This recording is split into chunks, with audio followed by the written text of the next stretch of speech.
السلام عليكم ورحمة الله تعالى وبركاته. أرحب بالجميع وأتمنى لكم الصحة والعافية. في هذه الحصة غادي نخدم مع التلاميذ أو الطلاب ديال المستوى الأولى بكالوريا مادة الرياضيات، دائما في إطار الاستعداد للفرض الأول. ووجدت بأن الصعوبة التي تتمثل لدى الطلبة هي المتعلقة برتابة مركب دالتين، لهذا ارتأيت أن أتقاسم معكم هذا التمرين لعله يجد فيه الطلاب ضالتهم. إذن على بركة الله نعتبر واحد الدالة ذات المتغير x، بحيث on vous donne voilà une fonction f de x de la forme x plus 2 moins racine de x plus 2. Alors la première des choses, c'est de déterminer le domaine de définition de cette fonction. Je parle en français pour que tout le monde puisse comprendre. Alors حتى بالنسبة للطلاب ديال المستوى باللغة العربية حتى هما غادي يفهموا ما أقوله. إذا بالنسبة لمجال التعريف، إذا l'ensemble de définition de cette fonction, c'est l'ensemble des x qui appartient à R, tel que ce qui est à l'intérieur du racine doit être supérieur ou égal à 0. C'est-à-dire, vous aurez x supérieur à moins 2. D'où le domaine de définition, c'est moins 2 plus l'infini. هذا السؤال بسيط الأول ما كاينش فيه إشكال. إذا نمشيو للسؤال. احسب x plus 2 moins 1 demi au carré. إذا هذه فهي متطابقة هامة، إذا ما تنظن بأن ما غاديش نتعطلوا فيها. إذا تطلبوا فوالا سي x plus 2 au carré، غادي يمشي الجذر، دونك غتبقى moins racine de x plus 2 plus 1 quart. Donc ça vous donne, voilà, cx moins racine de x plus 2, et 2 plus 1 quart, c'est 9 quart. Voilà. سؤال جيم، بين أن f de x supérieur ou égal à moins 1 quart, c'est-à-dire que la fonction est minorée par moins 1 quart. إذا باش نبين بأن f de x supérieur، خاص نبين بأن f de x plus 1 quart est supérieur à 0. Donc هذا هو المطلوب مني أنا. Donc غندير f de x plus 1 quart, c'est x moins racine de x plus 2 plus 1 quart plus 2. Voilà, fonction f de x que je l'ai posée. Donc je mets 2 à la fin pour... Donc c'est x moins x plus 2 plus 9 quart. Alors là, c'est pour cette raison qu'on vous demande la question précédente. On a déjà montré que ça n'est autre que racine de x plus 2 moins 1 demi au carré. Donc ça, c'est toujours supérieur ou égal à 0. D'une identité remarquable à la puissance 2, c'est toujours positive. D'où ce qui implique bien que f de x est supérieur à moins 1 quart. Voilà la réponse à cette question. السؤال الآخر ديال حل في R المجموعة f de x égale à 2. Donc ceci est équivalent de dire que x plus 2 moins racine de x plus 2 égale à 2. Donc je simplifie, donc ça me reste quoi? Ça me reste x égale à racine de x plus 2. Alors cette fonction, ou bien cette équation, il aura un sens. Premièrement, il faut que x soit supérieur ou égal à moins 2 pour que la racine puisse exister. Ça c'est d'une part. Et bien sûr, lorsque la racine de x plus 2, vous savez, est toujours positive, ça veut dire que x est positive. Donc x doit être positif. Donc x supérieur ou égal à 0, x supérieur à moins 2, ça prouve bien sûr que x est supérieur à égal à 0. Alors avant de commencer de résoudre cette équation, il faut mettre à l'esprit cette condition nécessaire et suffisante. Alors, donc je vais trouver maintenant, puisque ça est positif et ça est positif, je peux élever au carré, donc ça me donne x au carré égale à x plus 2. Donc j'aurai une équation de second degré. C'est facile à résoudre. Donc je détermine bien sûr delta, que je trouve égal à 9. Donc je trouve les racines x1 et x2, vous le savez, c'est pas la peine de se tarder là. Donc la première racine et voilà la deuxième racine. Mais la condition c'est que x supérieur à égal à 0, je dois garder seulement la racine, la solution 2, x et 2 qui est valable puisqu'il est supérieur égal à 0. D'où l'ensemble des solutions, c'est x égale à 2. Voilà la seule solution possible. إذن غادي نمر دابا الآن question 2. إذن question 2 voilà. حاول ما أمكن توقف الفيديو وقرأ الأسئلة بتمعن ثم أجيب عن الأسئلة المقترحة وبعدها تقارن الإجابة ديالك. إذا نحاول دابا الآن بعض الأسئلة نجاوب بطريقة سريعة، لأن تنظن بأن هذه الأمور كاينة عندكم في الدرس، ما خاصكم تركزوا عليها وتحفظوها.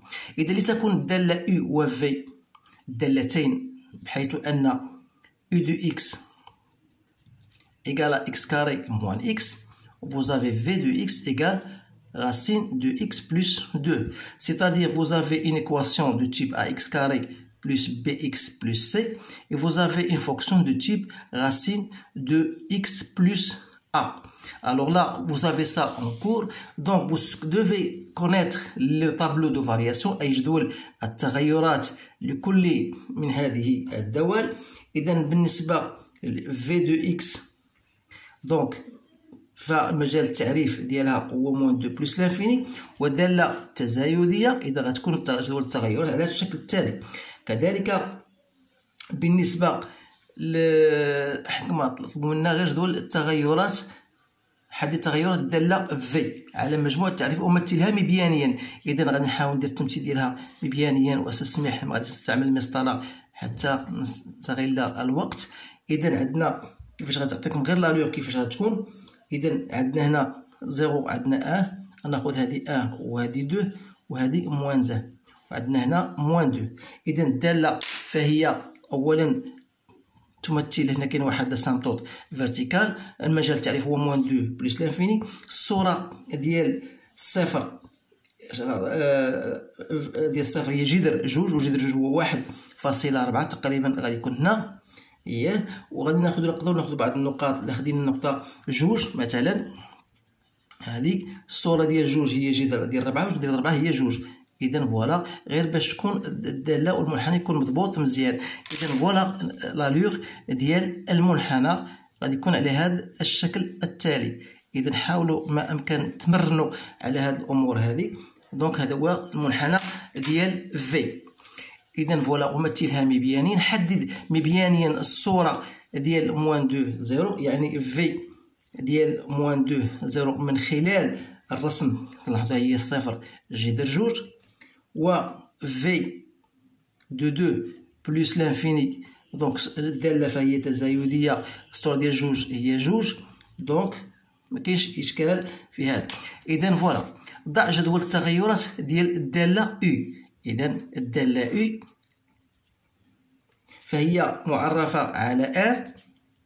إذا بما أنها على شكل AX carré plus BX plus C, donc il faut déterminer, c'est-à-dire vous avez A, c'est 1, B moins 1 ou C égale à 0.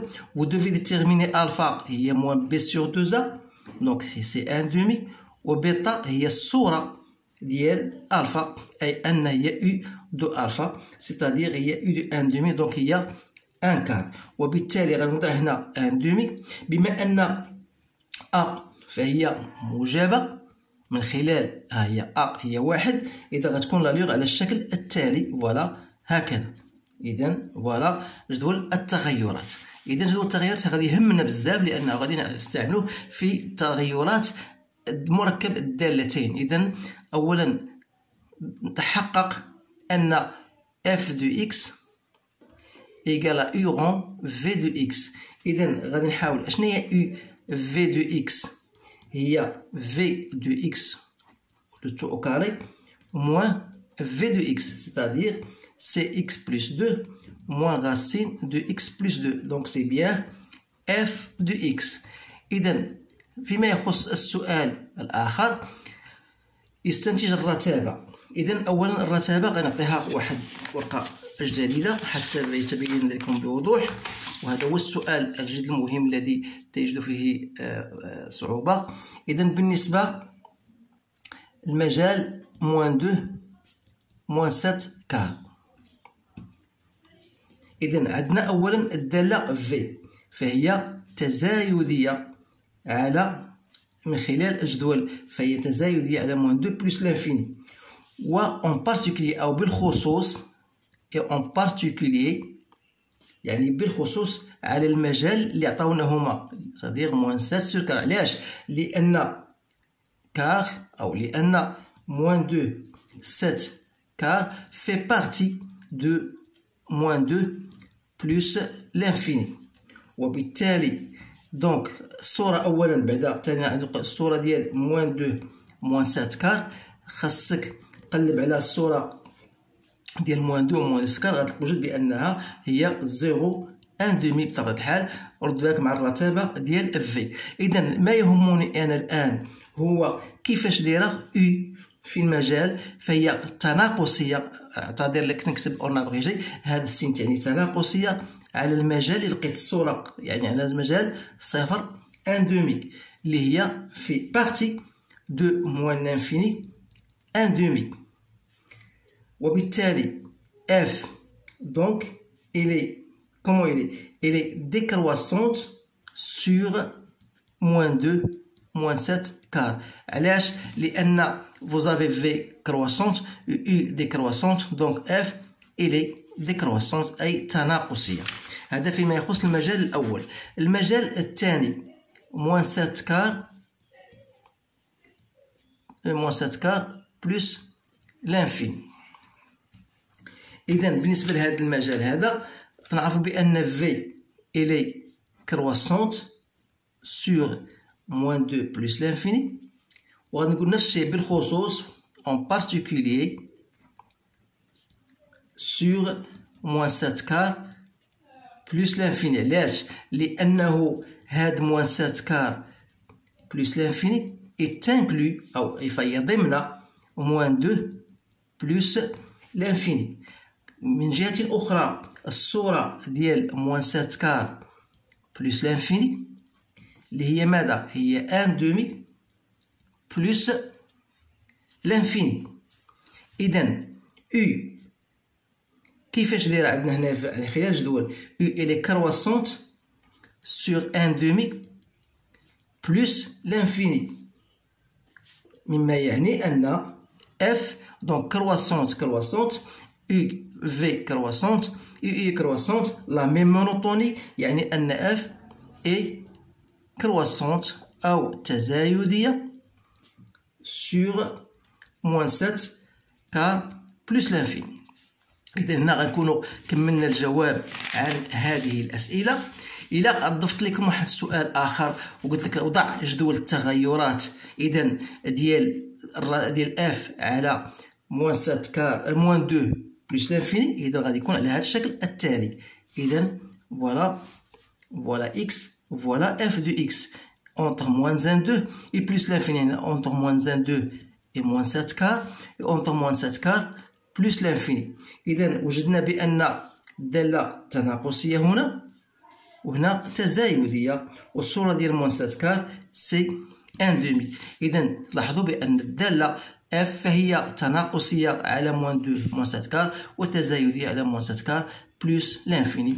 إذا هذا هو التمرين الذي وجدته في طبيعة الحال، فهو تمرين مهم جدا وأحث فيه الطلبة على إنجازه أو إعادة إنجازه مرات عديدة حتى يستوعبوا بالضبط هذه المفاهيم، لأنها كما قلت تشكل عائقا أمام فهمهم لهذا المعطى.